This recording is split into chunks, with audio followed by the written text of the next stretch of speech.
Okay, we'll get started. We'd like to welcome Adam Scott into the interview room here at the Charles Schwab Challenge. He is our 2014 champion at this event and making his first start here since 2018. Adam, welcome back. If we can get some comments on being at a place that I know has special memories for you. Yeah, it sure does, and I can't believe it's been since 2018.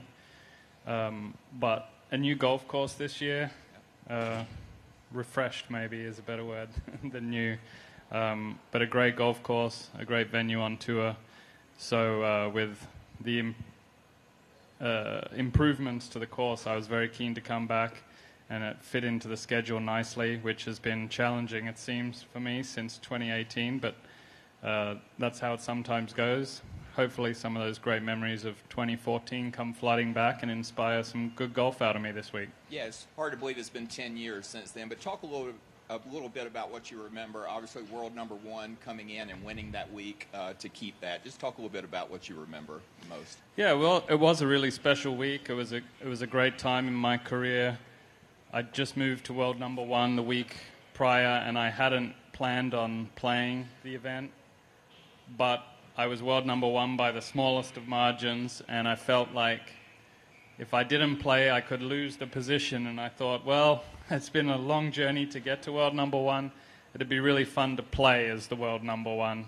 So I decided to enter fairly last minute and actually came in and got off to a pretty bad start that week. I shot 4 over my first 9 and ended up winning the tournament. So it was a great week to play as world number one, and I managed to hang on to that spot, at least that week anyway. All right, and before questions, just the state of your game coming into the week. Yeah, I had a disappointing last week at the PGA. The state of my game had been pretty solid all around, but I struggled on the greens last week, and I have struggled on the greens the 2 previous weeks before that, so that's really held me back. I think my game is in better shape than the results are showing. I know pretty much everyone who's not in the top 10 in the world is probably saying that, but that's how I feel, and a little like I opened with, I hope that some good karma from this golf course kind of inspires a few better things for me on the golf course this week. All right, thank you, Adam. We'll start with questions. Let's go to Kevin. Hi, Adam. Have you seen the whole course? I haven't. I played the front yesterday. What do you think of the 8th? I think the 8th is great. I think that's a great improvement. Generally, I think everything is a nice change. I mean, some of it is fairly subtle. I mean, I really think what's nice is it feels like Colonial Country Club still, and holes like the 8th are certainly improved. What was the word you used? Not a renovation. Refresh. A refresh, yeah. Could you expand on that? What you mean by that?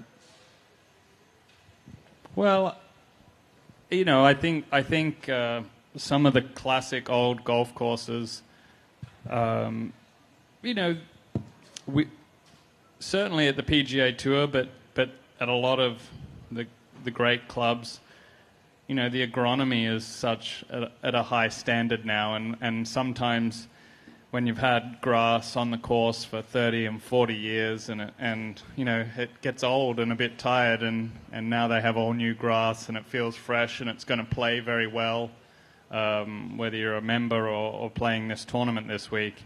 You know, there's a difference between hitting off a nice tight new fairway or 40-year-old kind of thatchy matted fairways, and I'm not saying it was thatchy and matted here, but you know, a freshen up is nice, and I think Gil's incredibly experienced, and you know, when you go to these great historical clubs, you don't want to lose the character, and I think he's very aware of that, and I think he was very gentle with his approach here.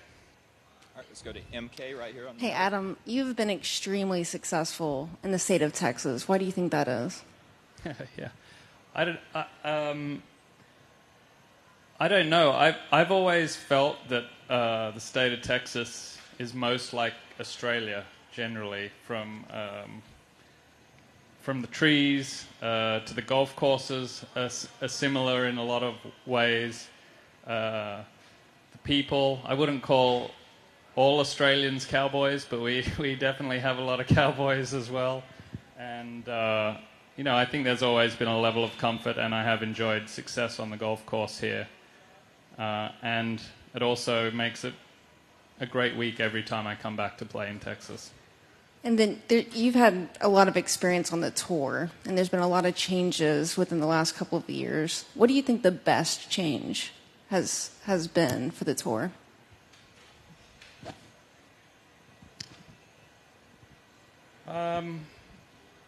That's a hard one to pinpoint one. I think a lot is changing.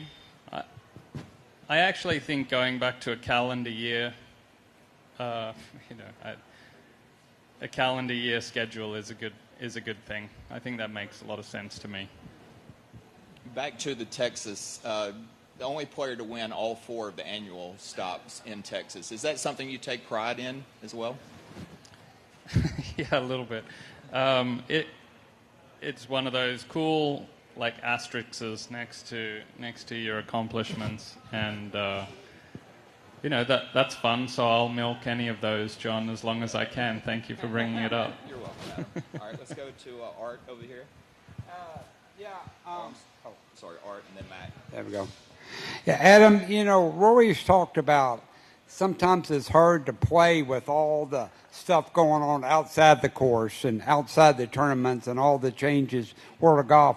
And I know you're in tune to all that. Have you found that sometimes that gets in the way of your focus, thinking about all the, it seem like daily, weekly, monthly changes, to the world of golf? Maybe I need to struggle a little more like Rory on the golf course. I'd like to struggle like he does.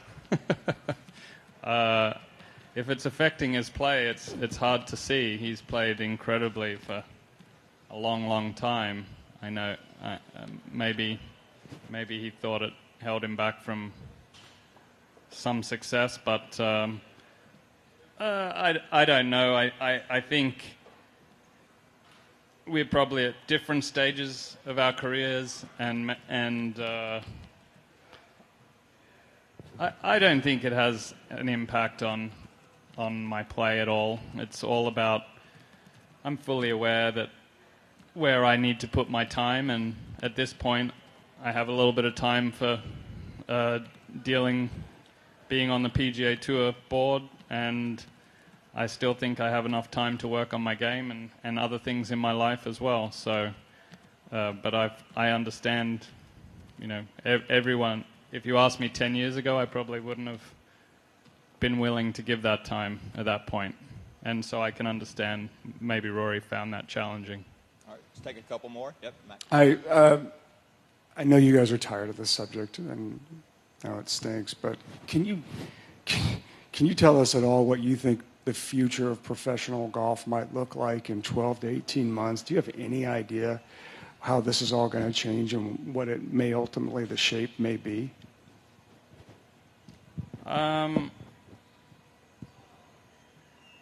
The hard part to answer that is I think the PGA Tour has a vision of what it wants to look like 12, 18, and then going forward 5, 10, and 20, or at least 10 years down the line, let's say, and what it should evolve into. But at the moment, there's another party that they're negotiating with that has to believe in that vision as well. And I don't know exactly what their vision is, so it's hard for me to answer that directly because I can't comment on the other side.